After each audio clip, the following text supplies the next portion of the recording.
कर्माध्यक्ष, वो सबके कर्मों का अधिष्ठाता है, वो देख रहा है तुम क्या कर रहे हो, इसलिए भोगना पड़ेगा। किसी और के देखने की जरूरत नहीं। कर्माध्यक्ष वो परमात्मा, वो देख रहा है। डरो उससे, डरो। पाप कर्म करते समय ध्यान रखो, तुम्हें देख रहा है कोई, वो है परमात्मा। वही कर्माध्यक्ष है, वही न्यायाधीश है, वो स्वयं देख रहा है। किसी की वकालत की जरूरत नहीं, गवाही की जरूरत नहीं, साक्षी की जरूरत नहीं। कर्माध्यक्ष, वो समस्त कर्मों का अध्यक्ष स्वामी तुम्हारे कर्मों को देख रहा है, उसका अवश्य फल तुम्हें देगा। सर्वभूताधिवासः, समस्त भूतों में वो निवास कर रहा है, पक्का निवास कर रहा है। साक्षी चेता, वो सबका साक्षी है और चैतन्य घन स्वरूप है।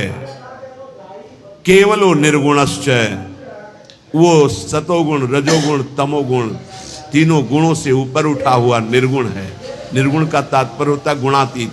गुणातीत माया के इन तीनों गुणों से ऊपर, सबको चेतना प्रदान उसी से होती है। चैतन्य शक्ति उसी से जागृत होती है।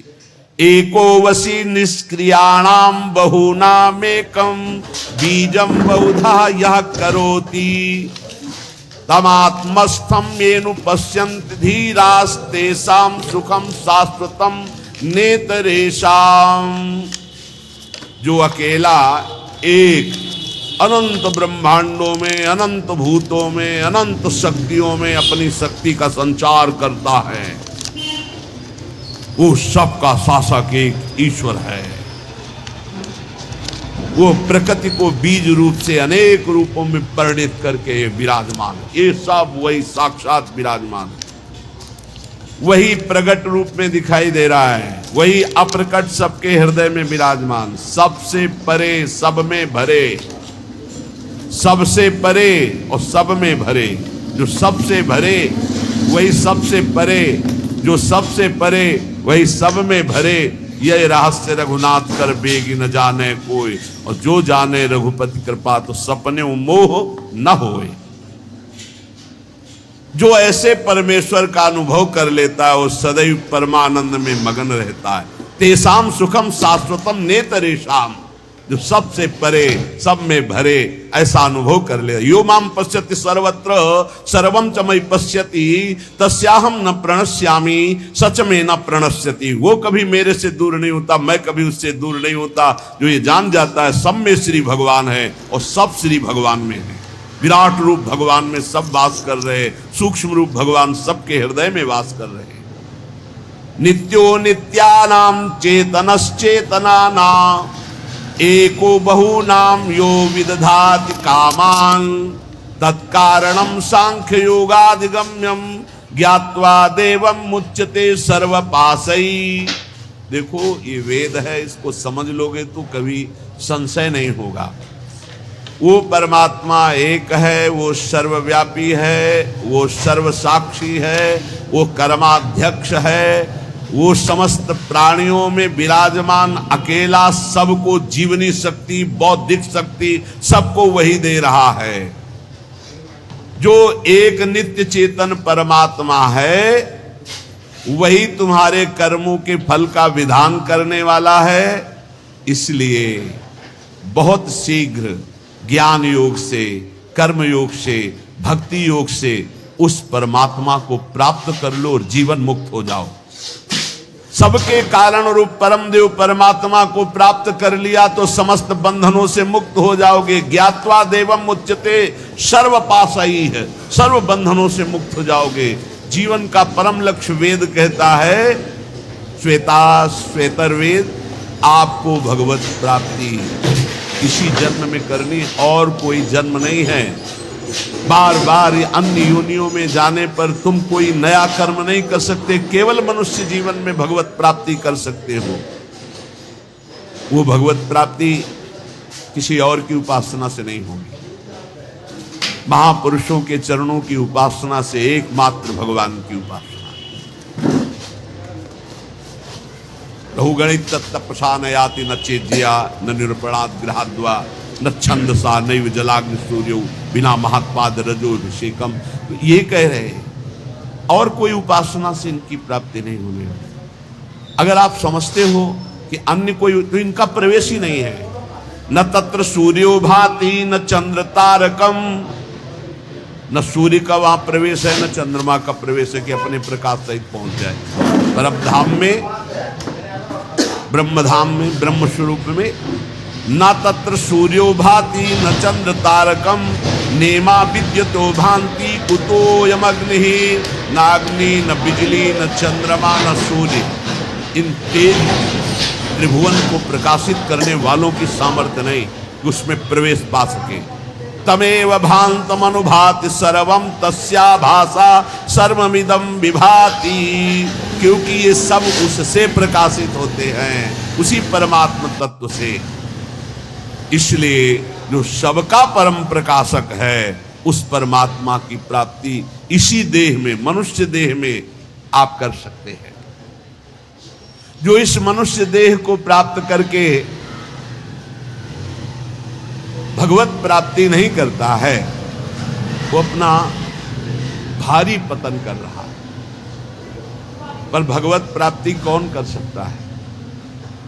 जिसको कोई भी त्रिभुवन का भोग ललचाए ना, भ्रष्ट न कर पाए। ये तैयारी करनी पड़ेगी ये सत्संग से। और पक्का हमने देखा, पक्का देखा है और देख रहा हूं, जैसे जैसे सत्संग हो रहा है, जैसे जैसे भजन हो रहा है, जैसे जैसे बात समझ में आ रही, तो सबसे बड़ा तूफान जीवन का होता है नवयौवन होता है। बहुत ध्यान से प्रसंग सुनना है। जब तक भोगों की आसक्ति आपके अंदर किसी भी भोग की रहेगी, तब तक आपको भगवत प्राप्ति का उत्साह नहीं। एक बार ये जो प्रसंग चला, एक बार नचिकेता नाम के ब्रह्म ऋषि के पुत्र थे वो, तो उनका जन्मोत्सव मनाया जा रहा था। तो जन्मोत्सव में अब वो ब्रह्म ऋषि थे, तो बहुत से ब्रह्म ऋषियों को बुलाया, मंत्रोच्चारण हुए वेदों के, फिर गौवें दान की। तो नचिकेता ने देखा गलत हो रहा है, उन्हीं का जन्मोत्सव था। अच्छी अच्छी गौवें गौशाला में रख ली गई हैं, और जो कम दूध देती हैं या जो दूध देना छोड़ने वाली हैं, वो गौवें दान की जाए। तो उन्होंने दान करते समय ही पिता से कहा कि मुझे ये आपकी दान पद्धति ठीक नहीं लग रही है। ऋषि पुत्र ऋषि थे, तो एक तरह से पिता का अपमान हो रहा है और पिता की निंदा हो रही है। उन्होंने कहा आप ये ऐसी दुबली पतली गौवें दान कर रहे हो, स्वस्थ गौवें, नई ब्याई हुई गौवें आप दान नहीं कर रहे हैं। ये दान पद्धति के विपरीत आप दान क्यों कर रहे हैं? गौवें किसके लिए रखे हैं? मेरे लिए ना, मैं पुत्र हूं ना, तो आप दान मेरे लिए ही तो कर रहे हैं, तो आप ऐसा दान क्यों कर रहे हैं? तो मेरे को किसको देते हैं? मेरे लिए गौवें तो मेरे को किसको देते हैं? तो उनका तुम्हें मृत्यु को देता हूं, जा। बड़े क्रोध में हुए और जा यमपुरी की यात्रा कर। और वो ब्रह्म ऋषि, एक एक शब्द सत्य होता है सत्य बोलने वालों का, तत्काल यमपुरी के लिए नचिकेता। अब अपराध था नहीं, इसलिए सशरीर यमपुरी गए।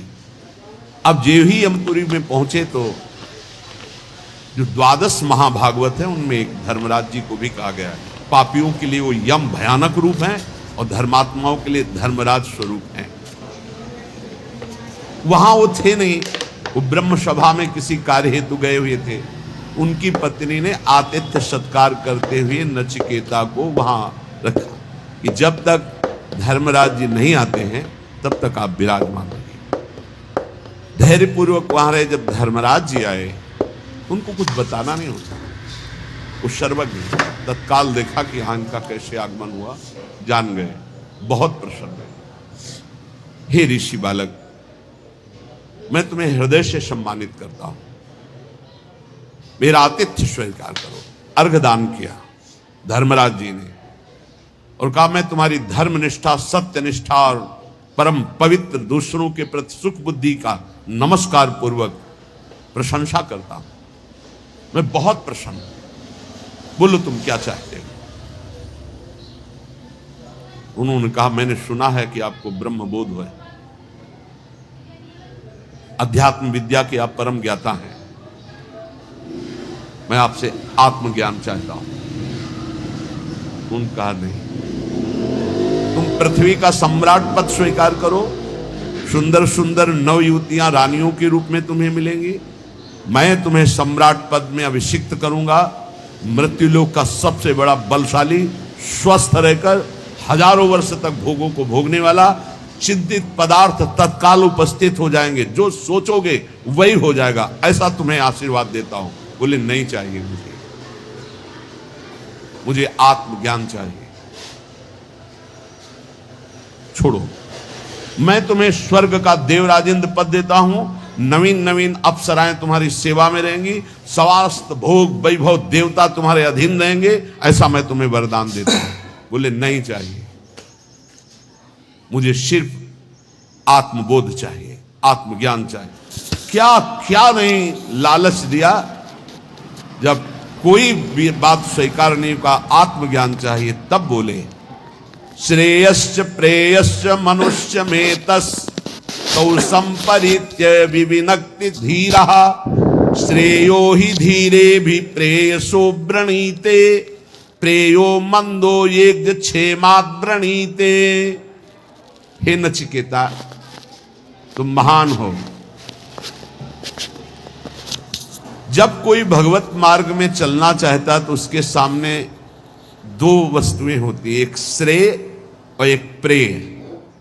श्रेय कहते हैं जिससे भगवत प्राप्ति होती है, प्रेय कहते हैं जिनसे भोगों की प्राप्ति होती है। दोनों सामने रखे जाते हैं, किनके? हमारे तुम्हारे ऐसे साधारण के नहीं, जिनका दृढ़ लक्ष्य बन गया भगवत प्राप्ति। अब जो भोग चाहिए वो सब मिलेगा, उसको फ्री मिलेगा, भोगो, और उत्तम भोग उसको एकांत में दिया जाएगा, भोगो।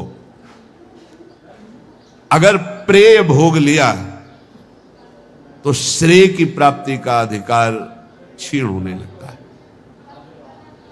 अगर प्रेय को ठुकरा दिया तो श्रेय की प्राप्ति, श्रेय माने कल्याण, परम भगवत प्राप्ति, परमानंद की प्राप्ति, प्रेय भेजा जाएगा। यहां तो प्रेय के लिए ही श्रेय को स्वीकार कर रहे, भगवान को साधन मान रहे हैं और भोगों को साध्य मान रहे हैं, जबकि साध्य भगवान होने चाहिए, भोगों को साधन बना दो। नचिकेता, तुमने प्रेय को ठुकराया है, तुम श्रेय के अधिकारी। ध्यान देना, ये भगवत पार्षद हैं सब, ऐसे आप आगे नहीं बढ़ेंगे, आपके लिए भेजा जाएगा। ये ले लो, भगवान को छोड़ो, ये ले लो, भजन छोड़ो, ये ले लो। कोई वासना लेके जाओगे, भरपूर वो वासना की पूर्ति की जाएगी भजन छुटवाने के लिए।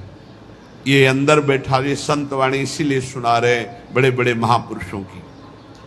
प्रेय और श्रेय दोनों साधक के सामने रखे जाते हैं।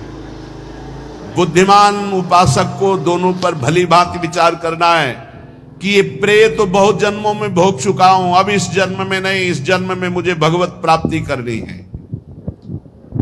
वो श्रेष्ठ बुद्धि परम कल्याण के साधन के सामने समस्त भोग, सम्मान, प्रतिष्ठा को त्याग करके श्रेष्ठ समझकर भगवत प्राप्ति को आगे बढ़ता नहीं चाहिए। परंतु जो मंद बुद्धि वाला होता है वो योगक्षेम की इच्छा रखकर भोगों को स्वीकार कर लेता है और परम कल्याण से वंचित हो जाता है। स त्वं प्रिय